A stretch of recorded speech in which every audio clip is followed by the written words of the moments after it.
আপনাদের সবাইকে স্বাগত জানাই ইসলামিক সম্ভাষণে। আসসালামু আলাইকুম ও রহমতুল্লাহি বারাকাতুহু।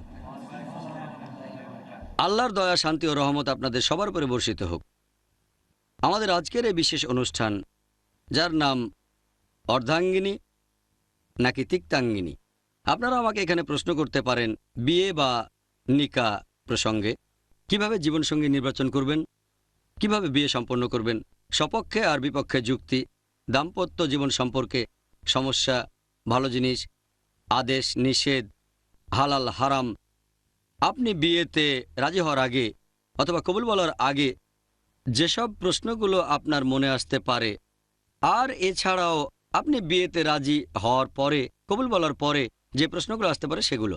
এ প্রসঙ্গে যে কোনো প্রশ্ন করতে পারেন যাতে করে ভালো একজন জীবনসঙ্গী পান। আপনি যে বিবাহ বন্ধনে আবদ্ধ হতে যাচ্ছেন সেটা কি ওয়েডলক নাকি প্যাডলক? তাহলে ভাই বোনেরা, আপনারা বিয়ে প্রসঙ্গে আমাকে যে কোনো প্রশ্ন করতে পারেন। কোনো বোন কি প্রশ্ন করবেন? আসসালামু আলাইকুম। ওয়ালাইকুম আসসালাম রহমতুল্লাহ বারাকাতুহু। মসজিদে বিয়ে পড়ানোটা কি আবশ্যক? বোন প্রশ্ন করলেন যে মসজিদে গিয়ে বিয়ে পড়ানো কি আবশ্যিক নাকি সুন্নত। মসজিদে গিয়ে বিয়ে পড়ানো, আমাদের নবীজির একটা হাদিস আছে সুন্নান আল তিরমিজিতে 2 নম্বর খণ্ড বুক অব নিকা 1089 নম্বর হাদিসে বলা হয়েছে যে নবীজি বলেছেন তোমরা মসজিদে গিয়ে বিয়ে করো, তবে এটা জয়ীফ হাদিস, এটা দুর্বল হাদিস। আমি এমন কোনো হাদিসের কথা জানি না যেখানে আমাদের নবীজি বলেছেন যে মসজিদে গিয়ে বিয়ে পড়ানো উচিত। যদি কেউ চায় যে বিয়েটা তার মসজিদে পড়ানো হবে, এটা হারাম না, মাকরুহ না, এটা মুবাহ। কেউ যদি মসজিদে বিয়ে করে তাহলে ভালো, তবে এটা ইসলামে ফরজ না, অথবা এটা সুন্নত না। কেউ যদি মসজিদে বিয়ে পড়াতে চায় ভালো। আমাদের নবীজি বলেছেন যে বিয়েকে করো সহজ। এছাড়াও সবচেয়ে সেরা বিয়ে সেটা যেখানে খরচ সবচেয়ে কম। এদিক থেকে বলতে গেলে কেউ যদি মসজিদে বিয়ে পড়াতে চায় অবশ্যই গ্রহণযোগ্য, এতে কোনো সমস্যা নেই। তবে এটা ফরজ না, কোরআন বা হাদিসে এমন কথা বলা হয়নি। তবে যদি কেউ চায় সে মসজিদে বিয়ে পড়াতে পারে। আশা করি উত্তরটা পেয়েছেন। আর কোনো বোনকে প্রশ্ন করবেন? আসসালামু আলাইকুম রহমতুল্লাহ। ওয়ালাইকুম আসসালাম রহমতুল্লাহ বারাকাতুহু। এটা কি অবিচার না? ডিভোর্স দেওয়ার অধিকার আছে শুধু পুরুষদের, মহিলাদের নেই? বোন প্রশ্ন করলেন যে এটা কি অবিচার না যে ডিভোর্স দেওয়ার অধিকার শুধু দেওয়া হয়েছে পুরুষদের, মহিলাদের দেওয়া হয়নি। আপনি যদি খেয়াল করেন যে ইসলামিক বিয়ে যেভাবে হয়, আল্লাহ সুবহানাহু ওয়া তাআলা পবিত্র কোরআনে বলেছেন, এটা আছে সূরা নিসা 4 নম্বর অধ্যায় 40 নম্বর আয়াতে, আল্লাহ সুবহানাহু ওয়া তাআলা কারো সাথে অনুপরিমাণও জুলুম করেন না। এছাড়াও পবিত্র কোরআনে সূরা বাকারা 2 নম্বর অধ্যায় 228 নম্বর আয়াতে আছে যে নারীদের আছে ন্যায়সঙ্গত অধিকার, যেমন আছে পুরুষদের, কিন্তু নারীদের উপর পুরুষদের মর্যাদা আছে। তার মানে পবিত্র কোরআন বলছে পুরুষ আর নারী সমান, তবে কিছু ক্ষেত্রে পুরুষ বেশি সুবিধা পায়। এছাড়াও আমাদের নবীজির একটা হাদিস আছে যে মাকে বেশি সম্মান করো। এখানে নারীদের সম্মান বেশি। এখন বিয়ের ক্ষেত্রে পুরুষ কেন এই সুবিধা পাচ্ছে? কারণ হলো যখন কোনো বিয়ে অনুষ্ঠিত হয়, এখানে হবু স্বামী আর হবু স্ত্রী দুজনের সম্মতি গুরুত্বপূর্ণ। এছাড়াও আরেকটা গুরুত্বপূর্ণ জিনিস হচ্ছে মোহর। এটা বাধ্যতামূলক। পবিত্র কোরআনের সূরা নিসা 4 নম্বর অধ্যায়ের 4 নম্বর আয়াতে বলা হয়েছে নারীদেরকে তাদের মোহর প্রদান করো। আর তার মানে একটা বিয়ে আইনসিদ্ধ হতে গেলে মোহর আবশ্যিক। তাহলে বিয়েতে মোহর দেওয়া হচ্ছে। হবু স্ত্রী ইচ্ছে মতো দাবি করতে পারে। পবিত্র কোরআনের সূরা নিসা 4 নম্বর অধ্যায়ের 20 নম্বর আয়াতে আছে মোহর হিসেবে অগাধ সম্পদও দেওয়া যায়।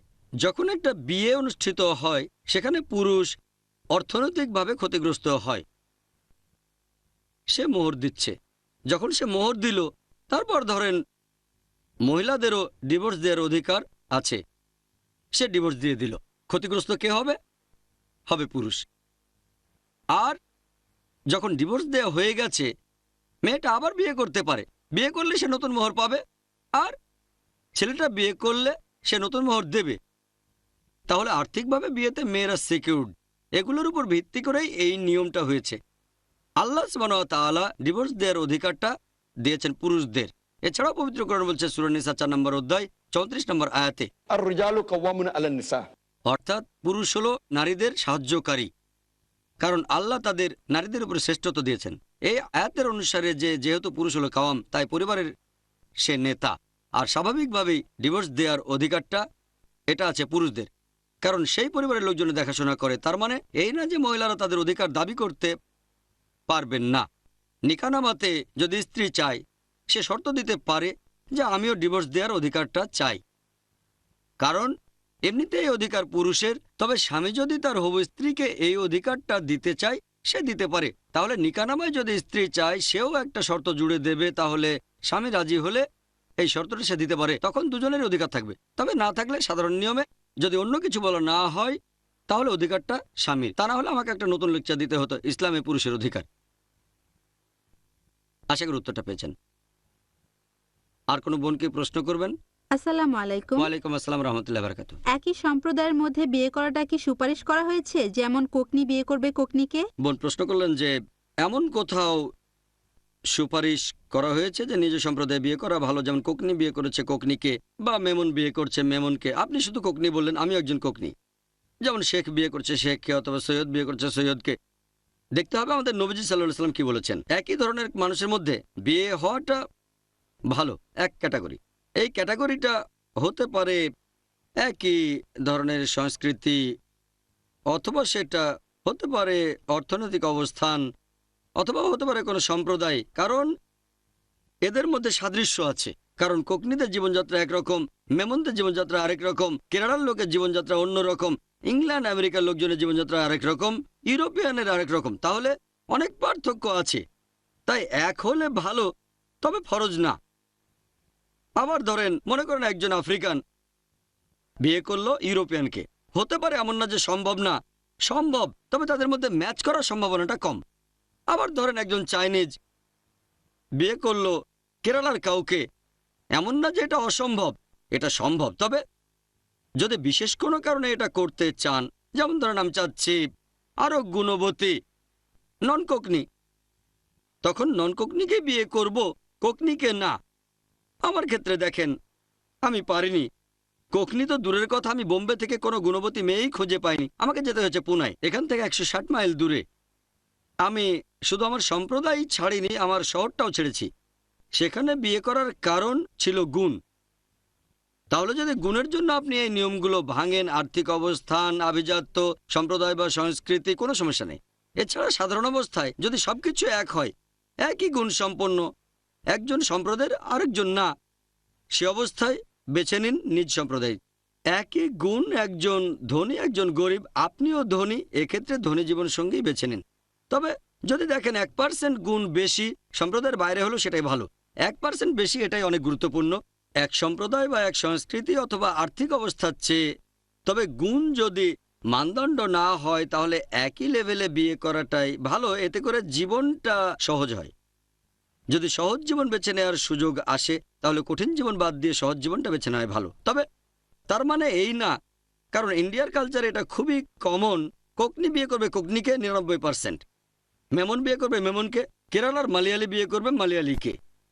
এই কারণেই তারা গুণের চেয়ে সম্প্রদায়ের উপর বেশি গুরুত্ব দেয়। হ্যাঁ, অবশ্যই গুণ চাই তবে কোকনি হতে হবে, গুণবতী স্ত্রী চাই তবে মেমন হতে হবে।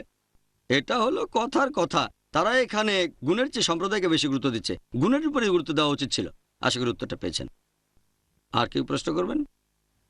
এটা কি কালচার নাকি ইসলাম ধর্মের নিয়ম যে বিয়ের সময় কম বয়সী মেয়েদের বেশি পছন্দ করা হবে, অথবা কুমারী মেয়েদের পছন্দ করা হবে, কিংবা সুন্দরী মেয়েদের উপর খুব বেশি গুরুত্ব দেওয়া হবে? বোন প্রশ্ন করলেন যে এটা কি ইসলামের কালচার, এটা কি ইসলামে গ্রহণযোগ্য যে বয়স্ক মহিলার তুলনায় কম বয়সী মহিলাকে বিয়ে করা, গড়পড়তা চেহারার বদলে সুন্দরী মেয়েকে বিয়ে করা, অথবা গরিবের বদলে ধনী মহিলা, এটা কি ভালো? এটা মুবাহ। কারণ আপনি যদি মুহাম্মদ সাল্লাল্লাহু আলাইহি সাল্লামের জীবনী পড়েন, নবীজি প্রথম যে মহিলাকে বিয়ে করেছিলেন খাদিজা রাদিয়াল্লাহু আনহা, তিনি নবীজির চেয়ে 15 বছরের বড় ছিলেন। নবীজির বয়স তখন 25 বছর, হযরত খাদিজার তখন 40 বছর বয়স। পরবর্তীতে তার মাত্র একজন স্ত্রী ছিলেন 50 বছর বয়স পর্যন্ত, যতদিন হযরত খাদিজা রাদিয়াল্লাহু আনহা বেঁচে ছিলেন। বিবি খাদিজা মারা যাওয়ার পর নবীজি আবার বিয়ে করেন। এরপর যখন বিয়ে করলেন তখন বিয়ে করলেন কম বয়সী, 36 বছর বয়স, 32 বছর বয়স ইত্যাদি।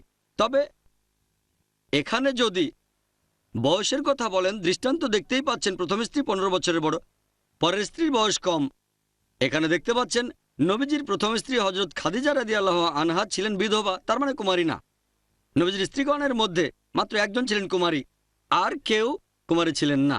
হয় ছিলেন বিধবা অথবা তালাকপ্রাপ্তা। তার মানে এমন না যে কুমারী না এমন কাউকে বিয়ে করা সুন্নত। তবে নবীজি তার জীবনে আমাদের জন্য অনেক দৃষ্টান্ত রেখে গেছেন।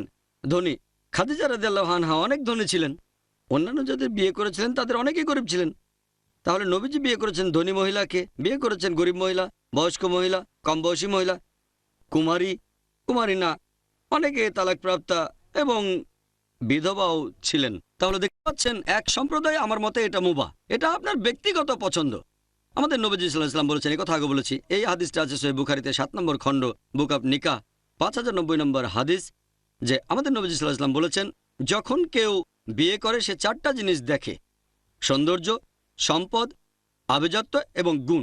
এগুলোর মধ্যে সেরা হচ্ছে গুণ। কেউ যদি সৌন্দর্য দেখে সেটা হারাম না, কেউ কম বয়সী স্ত্রী চাইলে সেটাও হারাম না, কেউ সম্পদশালী স্ত্রী চাইলে এটাও হারাম না, অভিজাত পরিবারের স্ত্রী চাওয়াটাও হারাম না। তবে এগুলোর মধ্যে গুণ হচ্ছে সেরা, গুণের উপর গুরুত্ব সবচেয়ে বেশি। যদি এমন কোনো গুণবতী মেয়ে পান যে কম সুন্দরী, এখানে সৌন্দর্যের চেয়ে গুণের উপরেই বেশি গুরুত্ব দেবেন, তাহলে গুণবতী কম সুন্দরী স্ত্রী সুন্দরী আর কম গুণের স্ত্রীর চেয়ে ভালো।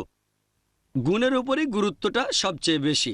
ইসলাম ধর্মে এগুলো ছাড়া অন্য মানদণ্ডের উপর গুরুত্ব দেওয়া হয়নি। আর গুণের গুরুত্বের কথা যদি বলতে হয়, এটা নিশ্চিত করে বলা যায়। আশা করি উত্তরটা পেয়েছেন।